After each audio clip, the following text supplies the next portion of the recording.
It all started with a simple text message. At the time, I had no idea that it would be the moment everything started to unravel. Everything before that felt perfect, like I was living in a dream. He was my best friend, my confidant, and my partner. We shared everything, our hopes, our dreams, and even our darkest thoughts. I honestly thought I had everything I ever wanted. He was charming, funny, and always knew how to make me feel special. I felt secure, loved, and like nothing could ever come between us. We had plans for the future, talked about getting married, even joked about how we'd grow old together. In that moment, life seemed like it had finally fallen into place. Little did I know, everything was about to change. At first, I didn't think much of it. It was small stuff. Little changes in his behavior that didn't seem like a big deal at the time. He started working late more often, or at least that's what he said. Sometimes he'd come home later than usual, and when I asked how his day went, he'd brush it off with a quick, busy, just a lot on my plate. Then there was the lack of affection. He wasn't as touchy-feely as he used to be. Our nightly routines started to feel different. The long hugs and spontaneous kisses were replaced with distracted nods or a peck on the cheek. And I noticed it, but I didn't want to admit it. Maybe he was just stressed. Maybe work was overwhelming him, or he was going through something he didn't want to talk about. There were other moments, tiny ones, that didn't quite add up, like when he'd leave his phone face down on the table, or when he would seem almost overly protective of it. But I convinced myself it was nothing. He was probably just busy. Maybe he didn't want to be distracted. I told myself I was overthinking, that I was just imagining things. After all, we had always been so close. One off day didn't mean anything, so I let it slide, hoping it was just a phase. But deep down, I couldn't shake the nagging feeling that something wasn't right. It wasn't a big thing, not at first. Just a random moment, something I could easily brush off. But I couldn't. It happened one evening as we were sitting together on the couch, him glued to his phone as usual. I didn't think much of it. He'd been on his phone a lot lately. But then his phone buzzed, the screen lighting up with a message from a contact I didn't recognize. I caught the name, but I didn't think too hard about it until I saw the message. "I miss you. Can't wait to see you tonight." My heart stopped. It felt like the world around me froze for a moment, like time had just come to a screeching halt. That text, those words, shattered the calm, and all at once, a million questions rushed through my mind. Who was this person? Why was he getting messages like that? And why was he hiding them from me? I tried to brush it off at first, thinking I was being paranoid, but the doubt gnawed at me, twisting in my gut. I wasn't the type to snoop. I'd never invaded his privacy before, but now I couldn't help myself. It felt like I was standing on the edge of a cliff, and the only thing keeping me from falling was the truth I didn't want to face. That night, I stayed up long after he'd fallen asleep, replaying everything in my mind. The messages, the late nights, the way he'd been acting so distant. I had to know more. I had to know if I was overreacting or if there was something more going on. I couldn't just ignore it anymore. I was torn. I knew what I was about to do would change everything, but the feeling in my chest, the feeling of being betrayed before I even had the full picture, drove me to a place I'd never imagined going. I had to look through his phone. It was the only way to know for sure. The more I tried to trust him, the harder it became. Every little thing started to feel like a clue, a hint that there was something I wasn't seeing. The way he acted around his phone, always turning it face down or stepping out of the room to take a call, made me more uneasy than I wanted to admit. It wasn't like him to be so secretive, and yet I couldn't shake the feeling that he was hiding something. I found myself watching him more closely, analyzing every word, every movement. If he was late coming home, I'd replay his excuses in my mind, wondering if they made sense. "I got caught in traffic," he'd say. "I was just finishing up some last-minute work." At first, I let it slide.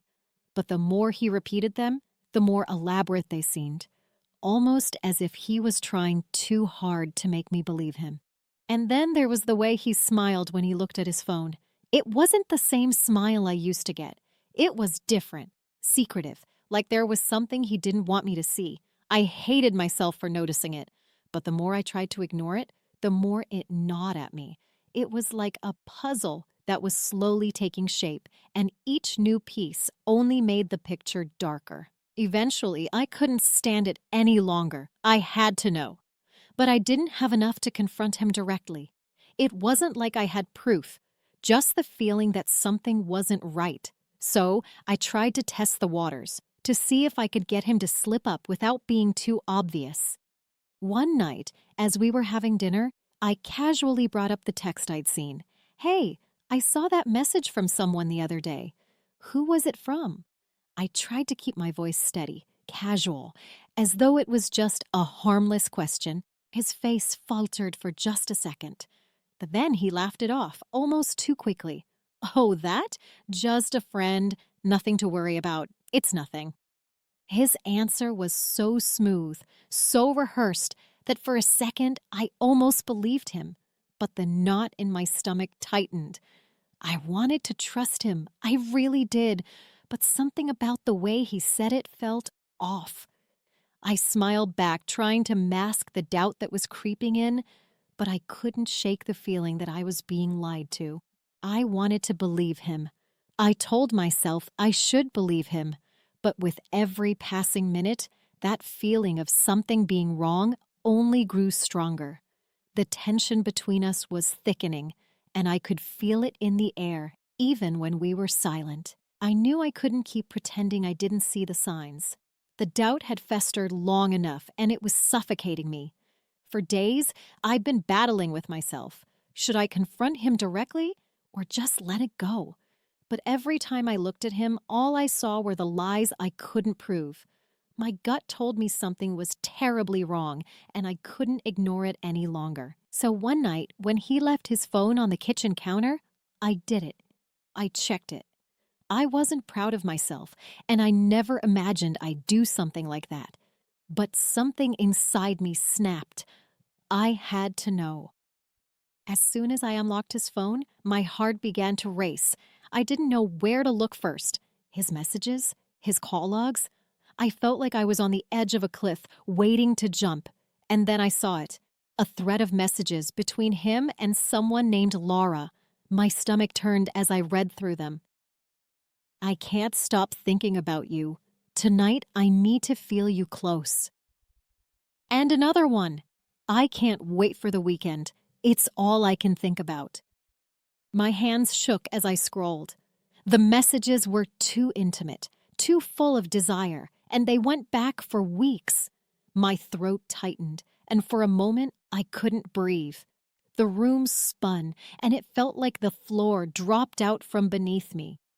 Everything I had believed in, everything I thought was real, was crashing down in front of me. How could he do this? How could he betray me like this? I was shaking with shock and anger, the reality of it sinking in like a weight in my chest. The person I trusted the most, the one I thought would never hurt me, was sleeping with someone else. I thought I might break down in that moment, but instead, I felt a cold, overwhelming rush of hurt. How had I been so blind?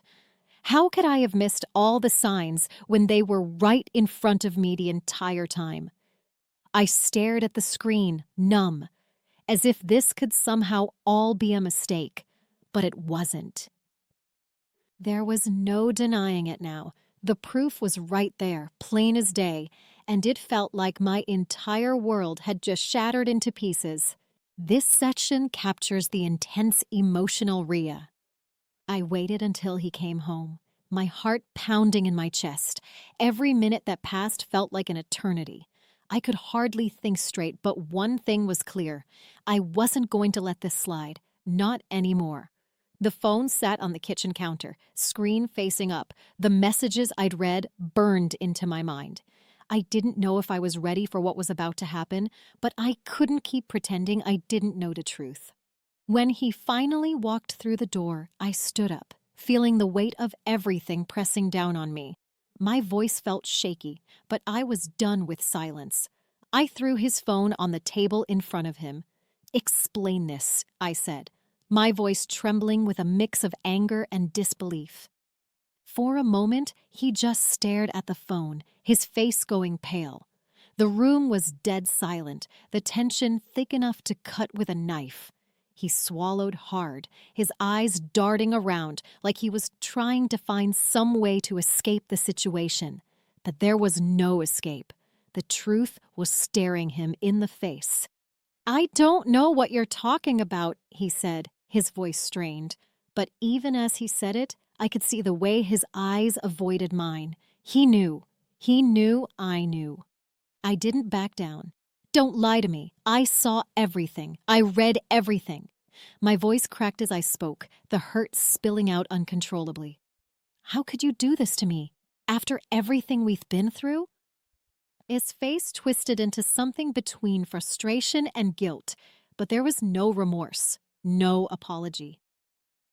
"It didn't mean anything, okay? It was just a mistake. I didn't want to hurt you. I'm sorry, but it wasn't anything serious. You're overreacting." His words were hollow, defensive. He was trying to twist the situation, to make it sound like it was something that could be brushed off. But it didn't work.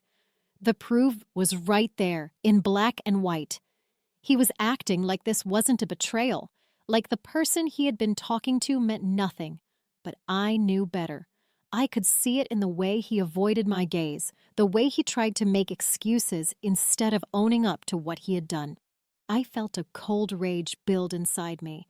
How could he stand there and minimize everything? He wasn't even sorry for what he had done, and in that moment, it hit me harder than anything. The person I had trusted the most, the one I thought would never hurt me, was the one who had shattered me the most. The moments after the confrontation were a blur. It was like my world had split into two, and I couldn't find the pieces to put it back together.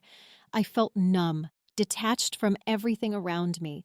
I sat there, staring at him, my mind racing but unable to process anything. The hurt was so overwhelming, it was like I couldn't breathe. I couldn't stop crying. It felt like a dam had broken, and I couldn't stop the flood of emotions that came rushing in. I had trusted him with everything, my heart, my life, and now it felt like it had all been ripped away in an instant. How could I have been so blind? How could I not have seen the signs, the little things that I've brushed off as nothing?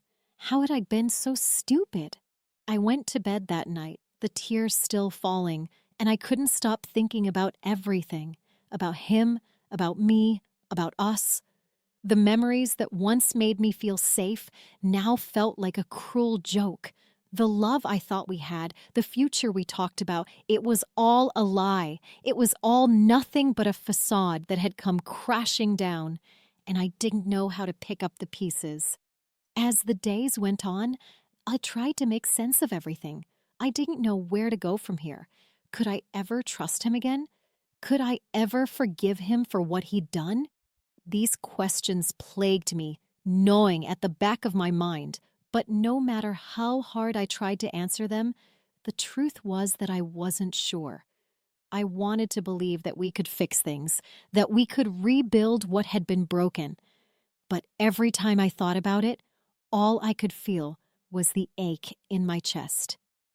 I started to think about the future. What would it look like if I stayed? Could I go on pretending everything was okay? And if I left, what would that mean? Would I ever be able to move on from this pain? Would I ever trust again? The uncertainty was paralyzing. I felt lost, stuck in a place between wanting to fix things and knowing that what had happened might be too much to overcome. The love I had for him was still there, but it was clouded by the hurt, the betrayal. I didn't know how to reconcile those two things, and I didn't know if I could. The hardest part wasn't making the decision. It was realizing that no matter what I chose, I would never see him the same way again. In the days that followed, I finally started to come to terms with the truth. It hurt more than I ever thought it could, but there was one thing I couldn't ignore anymore. I deserved better than this. I deserved someone who would love me the way I loved them. Someone who would never betray my trust, never make me question everything I believed in. I spent so much time trying to convince myself that we could work through it, that we could rebuild what we had lost. But deep down, I knew the truth. There was no going back from this. What he did wasn't a mistake. It was a choice to hurt me, to lie to me, to destroy the foundation of everything we built together. And as much as it pained me to admit it, I knew I couldn't stay in a relationship that was built on betrayal. Leaving him wasn't easy. In fact, it was the hardest thing I'd ever done. The love I had for him wasn't just going to disappear overnight. And there was a part of me that was still holding on to the hope that things could be fixed, that maybe we could return to the way things used to be. But I had to be honest with myself. I couldn't keep waiting around for someone who wasn't willing to give me the love and respect I deserved. When the day came, I packed my things quietly, feeling the weight of the decision pressing down on me. It felt like my heart was breaking with every step I took. But as I walked out that door, I knew it was the only way to heal. I couldn't keep living in a lie. I couldn't keep pretending that things were okay when they weren't. There was a sadness that came with leaving. I would always have the memories, the good and the bad, and I would always carry that part of me with him. But there was also a sense of relief, a sense that I was finally freeing myself from the emotional prison I had been trapped in. I wasn't sure what the future held, or if I was ready to love again. But one thing was for certain. I was no longer going to settle for someone who couldn't give me the honesty and loyalty I deserved. I had to take control of my own happiness, no matter how much it hurt in the moment. Looking back now, with time and a little distance, I can see the signs I missed, the little things that didn't add up, the feelings I tried to ignore. But the truth is, I don't regret learning the hard way. It's painful, yes, but it's also taught me something invaluable. I've learned that I'm worth more than lies. I'm worth more than someone's betrayal. And most importantly, I've learned that the only love I truly need is the one I give to myself. I may have lost a relationship, but I gained something much more important. My own strength, my own independence. And though the road ahead may still be uncertain, I know I can walk it with my head held high, knowing I'm no longer afraid to stand up for myself and demand the respect I deserve. If you're reading this and you're stuck in a relationship like I was, trust me, you're not alone. You don't have to stay in something that's breaking you. Don't let someone else's betrayal define your worth. You deserve honesty. You deserve love. You deserve respect. Never forget that you are worthy of all the good things life has to offer, and that you have the power to walk away from what doesn't serve you.